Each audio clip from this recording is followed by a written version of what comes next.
At just 65 kilometres, stage 17 is the 5th shortest road stage in Tour de France history. It promises to be fast and furious. Nearly 40k of climbing with an altitude gain of over 3,000 metres. It's essentially a mountain sprint with 3 arduous climbs. The Monte de Périgueux, the Col de Val-Thorens-Azé and the Haut category Col de Porte making its first Tour appearance. There was a rather novel start to the stage. The riders lining up in a Formula 1 style grid in GC order. Yellow jersey Geraint Thomas in pole position. He was soon joined by his Sky teammates as Astana's Tanel Kangert moved off the front. Julian Alaphilippe, part of a group who were looking to chase down the Estonian. Yesterday's stage winner also hoping to extend his 49-point lead in the mountains classification. Kangert was the first man to the summit of the Périgueux, but there were mixed fortunes for Movistar early on. Marc Soler and Alejandro Valverde getting into a break off the front, but Nairo Quintana was held up twice with mechanicals. On the descent, Kangert was joined at the front by Christian Dürrseck and Alaphilippe. That trio staying together on the Col de Val-Thorens, while in the peloton, AG2R Le Mondial looked to up the tempo. No sweat though for Team Sky. The British team were back on the front by the summit and apparently in cruise control.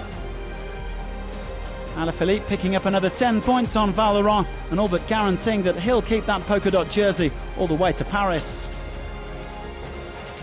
And so it was on to the Col du Porte, 16 kilometres at a punishing 8.7%.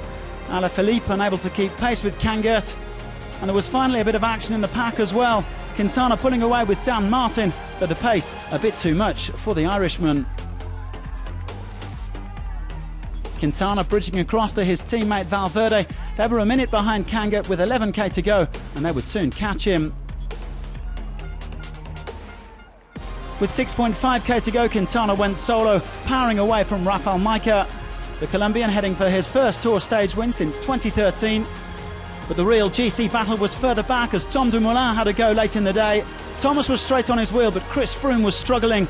The 4-time Tour de France champion simply couldn't follow Thomas Dumoulin and Primož Roglic.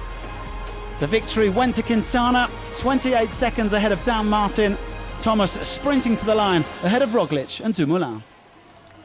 Well, I'm still feeling on good form for what's left of the Tour, and as I've always said, I still believe in my chances. We have to try to speed up the race, try to get up to the front.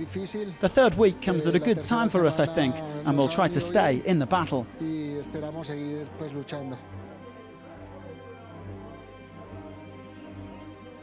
So Quintana taking just his second win at the Tour, his first in over 5 years with Dan Martin second.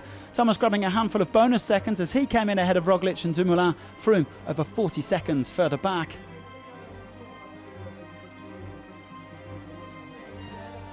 Thomas increases his overall lead to 1 minute and 59 seconds, but it's now Dumoulin who sits in second. Froome slips to third with Roglic breathing down his neck